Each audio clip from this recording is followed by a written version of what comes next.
Ben and Jerry's in Japan case study. For Team 1, I'm Alexis Small. My name is Rakisha Edmonds, and we are presenting on behalf of Samantha, Tracy, Yvette, and Cindy. Our objectives for this project is to discuss the company overview, our business challenges, environmental analysis, our options, our strategic recommendations, as well as our implementation plan, our pro forma, our risk assessment, and then finally our conclusion. So Ben and Jerry was founded in 1978 in Burlington, Vermont by Ben Cohen and Jerry Greenfield. Their road to selling ice cream began when the two schoolmates decided to turn an old defunct gas station into an ice cream business. And guess what? It worked for them. They were able to first start selling by the scoop, and then before you knew it, they were selling pints and pints of ice cream because they were well known for their unique flavors, as you just seen in the video. By the late 1980s, Ben and Jerry became available in every state of the union. Unfortunately, in the 1990s, Ben and Jerry's sales growth began to decline. And in 1994, Ben and Jerry experienced their first real loss. Following several years of overseas sales, Ben and Jerry decided what its next move should be. And in 1996, they began to develop multiple strategies to entering the Japanese market. What are Ben and Jerry's current strategies in place? Well, let me explain it to you. Ben and Jerry's main mission was to establish economic growth, incorporate social activism, while maintaining a high-quality product. The company focused on product differentiation by making, selling, and distributing the finest quality of all-natural ice cream. By focusing on differentiation strategies, Ben and Jerry targeted a narrow segment of the market, which allowed the company to gain competitive advantage over its rival competitors. And its rival competitors in this case is Haagen-Dazs, which had already established a share of their market in Japan. In addition to incorporating their mission statement as current corporate strategies, Ben and Jerry's strategies also included creating brand loyalty, franchising the company to aid economic growth, as well as creating a well-developed advertisement. Lastly, for this section, we're going to focus on Ben and Jerry's core competencies. The most obvious core competencies were social activism, product distribution, and the knowledge of how to compete with its premium product makers. When blended together, these core competencies resulted in beneficial growth to Ben and Jerry as a whole. Unfortunately, the systematic problem with Ben and Jerry's core competency system were oftentimes that their social activities as well as their financial activities were often misaligned. They couldn't figure out how to get it to blend well. By limiting themselves to that one standard they had set in place, it limited the possibility of them expanding into more successful opportunities. In order to their business challenges, this is on behalf of Tracy. So, as I mentioned a little bit earlier, Ben and Jerry had an anti-corporate culture. So most of their members, their highest paid, did not receive more than 7 times their lowest paid worker. 7.5% of their pre-tax profits went to social causes. Their employees made up their own title. There was no commercial advertising. And when they did have meetings, the employees had to write a 100-word essay just to apply for a CEO position.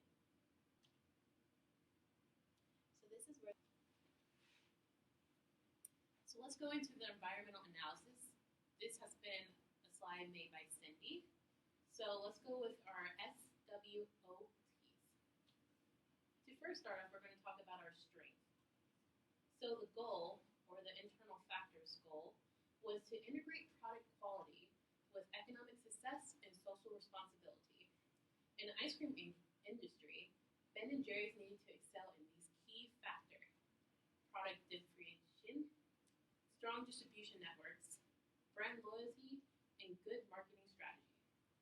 Ben and Jerry's competitor advantage was product differentiation.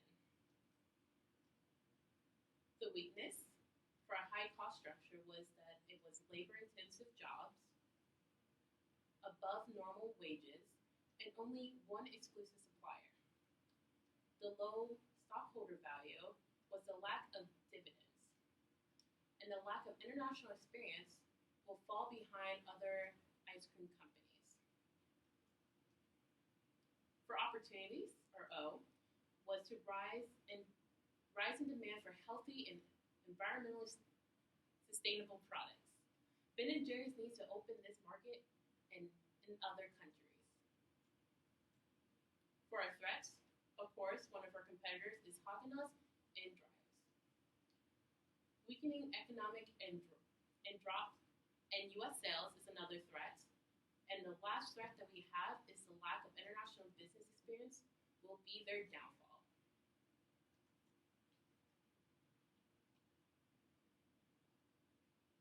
So let's talk about our options now.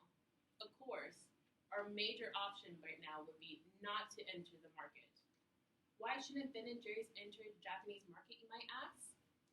Well, one reason is that Ben & Jerry's does not have enough time to properly research and implementation. The second reason is the lack of international business experience and knowledge. Our third reason is that late entry into the market. Another question you might ask them is, what will happen if they don't enter? So Ben & Jerry's will be facing the same issues.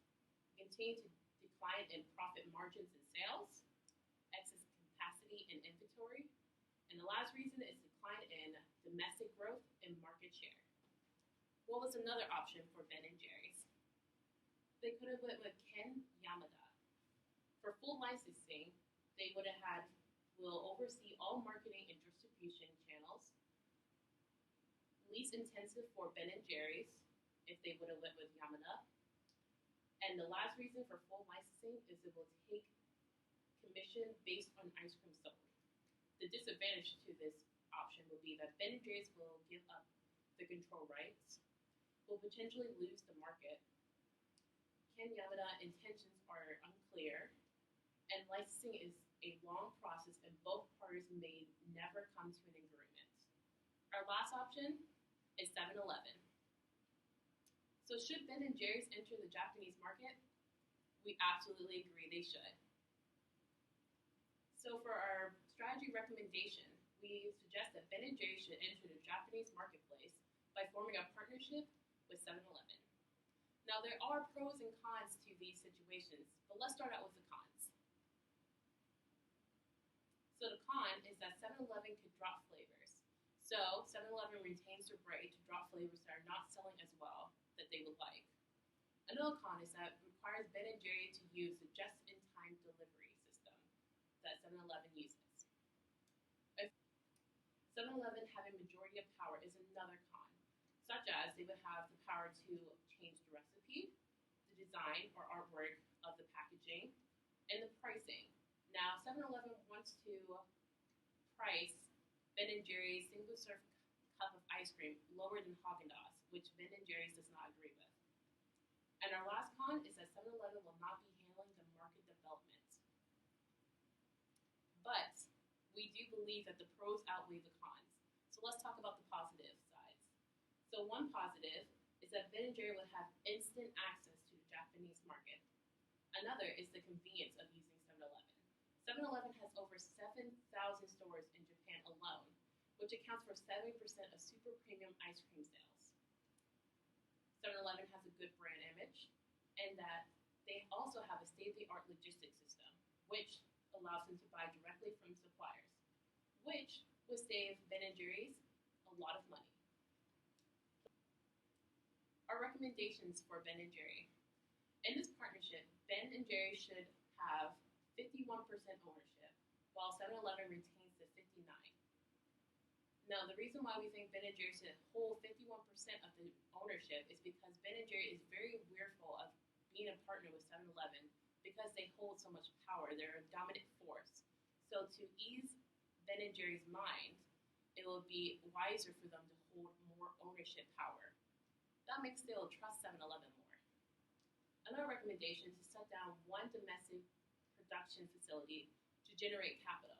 Now, Ben & Jerry's has had some rough times with money issues in the past, so if they shut down one facility, our partially shut down one facility, then that money that would have gone into that facility, they can hold in capital, which they can invest more into expansion into Japan. Another recommendation that we have is to either completely outsource marketing productions to a Japanese marketing agency. The reason why is because a Japanese marketing agency would know more about the Japanese people than an American company. So it's wiser for them to handle this, as Ben & Jerry is new to the market. Or they can partially outsource their marketing production. The reason why is because another American company is very successful in Japan, which is Kit Kat. Now, Kit Kat, they market towards students, and which we think that Ben & Jerry's could duplicate that success because in Japanese culture, education is viewed very highly. Another recommendation is hire a managing executive who is Japanese and who lives in Japan. Now, we believe that whoever they hire who is Japanese should have both experience of working in the U.S., such as the U.S. negotiation style, and also has worked in Japan, who also knows the culture and how to negotiate as Japanese society dictates. And the last recommendation that we have is to allow 7-Eleven exclusive selling rights for a minimum of 3 years. The reason why we think this is because it makes 7-Eleven trust Ben & Jerry's investment more. They'll trust them more because they'll generate more capital for them. And this will indeed make 7-Eleven very happy, especially since they only would have 79% ownership. So this is on behalf of Sam. So what strategic implementations should we set in place? So Ben & Jerry first needs to purchase new production equipment to produce personal cups that are required to be packaged in. As you know, the Japanese are going to have their own unique flavor, their own unique style, because their culture is a lot different than the United States. So we do need to set up production to have these cups style so that they can be liked by the Japanese. Ben & Jerry will not give 7-Eleven full control on packaging design and will adjust their design to meet the needs of 7-Eleven. So it's like willing to negotiate, half and half. We also thought that we should outsource to a local firm in Japan for marketing and promotion, so that they can assist with the consumer wants and needs in that market. Obviously, that's a very important quality for us, especially launching something new into Japan. Not necessarily new because Häagen-Dazs has been there, but this has been Jerry's first time entering the Japanese market. So marketing and promotion is a very important aspect of that. We need to evaluate new shipping methods and cost in order to accommodate the orders to Japan in terms of how long should it take, 3-week span, etc. And employees need to be trained on the new production process, which will need to take place before the production can be started. Next, Samantha also made a timeline of how this should occur. So as you can see, in 1997, in July, we should meet with 7-Eleven. Then Ben & Jerry needs exclusive rights with 7-Eleven to be established. In August, that's where the purchasing of new production equipment, such as the cups, etc., need to be set in place. Sorry for the typo. We should install equipment in existing buildings. In September, send samples for packaging art. In October, we need to test lists of products to establish top flavors for market entry. So it's like a little trial and run to see which flavors are more susceptible to the Japanese and which one will they like before just launching a variety of flavors that they might not necessarily like. So just a little bit to test them. In November, we need to establish a social mission. In the United States, Ben & Jerry had an anti-corporate lifestyle, but obviously that would not work for the Japanese. So we needed to establish some form of social mission that can fit the values of the Japanese. In December, we need to close a domestic production facility. And then 1 year later, in 1998, Japan can then conduct production procedure training. And in February, hire outside firms for marketing and promotion, which is very important, as I mentioned earlier. In March, we can finalize the flavors for market entry. So based off of the testing of these flavors, we'll make a finalized list of what flavors need to be launched into that market. Then we can start the production on flavors. In April, we can start shipping or exporting, as one might say, to then in May, guess what? We're ready to enter the Japanese market for official launch. Okay, we're going to talk about the budget now that Ben and Jerry's should implement. So for production system, the total cost would be roughly about $2 million. Now you may be wondering where that $2 million comes from. But under 7-Eleven agreement, Ben and Jerry's would have to reduce the size of their already pint-sized serving size down to a single cup size to meet the Japanese market. But they will have to purchase new equipment, which will be around $2 million. Now, this new equipment will be to modify their already large recipes. For instance, Ben & Jerry's is known for their large chunk size of chocolate, which will need to be cut down to fit the smaller size, as well as they would need new packaging. Shipment, or exporting, will be roughly around $500,000. Package design might cost them roughly around $1 million. And then the down payment for marketing and promotion will be $35,000, which quarterly will be $250,000. Production training will cost them around $150,000, making a total cost $4,725,000.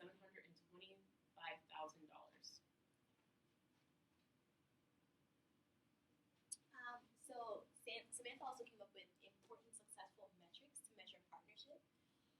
There's 3 different metrics as discussed previously in the table, but metric number 1 is just supposed to measure customer satisfaction, which will use a VOC, customer satisfaction, or an NPS. And this is just all different measures that you use to determine how satisfied your customers will be. The second metric system would test productivity, and we'll do that by your return on investment. So to see how much you're gaining or how much you're losing. That's what that return on investment will tell you. Then metric number 3 is your profitability. Like how much have you gained financially since the start of launching into the Japanese market. So for our pro forma, as you can see that the years go from 1997 all the way up to 2000. So for net sales, it will steadily increase over the years, as well as cost of goods sold will steadily increase. Our operating income will increase dramatically in 1998 and then smooth out in 1999, but then dramatically increase in 2000. Our production system, is $2 million, as well as our marketing and development is $2 million in 1997, but will decrease by half in 1998, and then steadily slow out in 1999 and 2000, which means that we're spending less money on marketing and advertising because when you initially enter a market, you obviously have to invest more money because your product is new to that foreign market. But as you become more familiar with that market, you can decrease your advertising, which means that your costs will go down. Logistics steadily increases from 1997 to 2000, and then other expenses will dramatically increase from 1997 to 1998. This is, of course, normal because when you enter a new market, there will be unforeseen costs that you cannot predict, making our total expenses or our net profit being $137,513,100.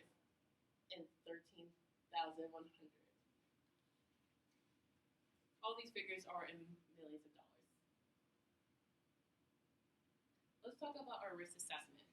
So first, for our competition, we have late entrants, our experience curve, competing with other brands on the 7-Eleven store shelves. So obviously, when we talk about competition, we already established that Häagen-Dazs has been already launched into the Japanese market, and by Ben & Jerry's now launching, they'll be a late entrant. So on the experience curve, technically, we're starting from down at the bottom. So that's why we needed to compete with other brands on 7-Eleven store shelves. So that's a risk assessment that does need to be evaluated, which we have by saying that we'll launch something, our products will be different and unique from Häagen-Dazs. For strategic alliance as mode of entry, 7-Eleven exploiting the alliance for its own purposes is definitely a strategic alliance. It can also have a shift in balance and power, which we also discussed is why we put Ben and Jerry's at 51% ownership and 7-Eleven at 49%. Responsible for marketing and development to build global brand awareness. Do they possess the know-how? Again, like we mentioned, that we recommend that Ben and Jerry's does outsource this function or partially outsource this function to a Japanese company who is more familiar with Japanese people and their behaviors. And then our last point for strategic alliance would be that they're unable to meet the shipment deadline. Again, like I mentioned before, Ben and Jerry's 7-Eleven will require Ben and Jerry's to use a just-in-time delivery system. Now, that is projected to be roughly around 3 weeks to ship from Vermont, which is their headquarters, to the Japanese plant, which there is some unforeseeable chances that they can have natural disasters because Japan is known for their earthquakes. So that's why we said it is a strategic alliance as a mode of entry. Last, for our risk assessment, we're going to look at the plan uncertainties. So negative exchange rate. In Asia and around the world, exchange rates can fluctuate rapidly. So that is unplanned, unforeseeable in the future. You cannot plan for that type of risk to happen. But it can cost the company millions of dollars if an exchange rate would rapidly drop. Second point to unplanned certainty will be to increase the increase of tariffs or supplies. So the reason why Ben and Jerry's will be in Vermont and exporting it to Japan is because the dairy products from the U.S. is a lot cheaper than if they were to make the plants in Japan. So if somehow 7-Eleven would make them have a plant in Japan, they could also have an increase in the ingredients that they need to make the ice cream. Our last point for unplanned uncertainties is to unable to meet the shipment deadline for unforeseeable reasons. Again, we talked about this, how it takes 3 weeks with the just-in-time system that 7-Eleven requires of Ben and Jerry for their partnership. Like we said, the unforeseeable reasons is, of course, one reason is because of natural disasters. Here, we've made a chart illustrating high as red, meaning high risk level. Moderate risk level is yellow, and green is the okay. So they have very, very low risk. Include our mode of entry into Japan market is that we're going to form a partnership with Ben and Jerry owning 51% of ownership and 7-Eleven owning 49%. Exactly, and as we discussed, Japan has they love super premium ice cream products, and as long as we can differentiate ourselves, which Ben and Jerry did have a plan set in place, it just was not enough to be launched into the Japanese market. They needed to switch that around. That's where we came into play today, and we decided to develop a strategy in which we determined the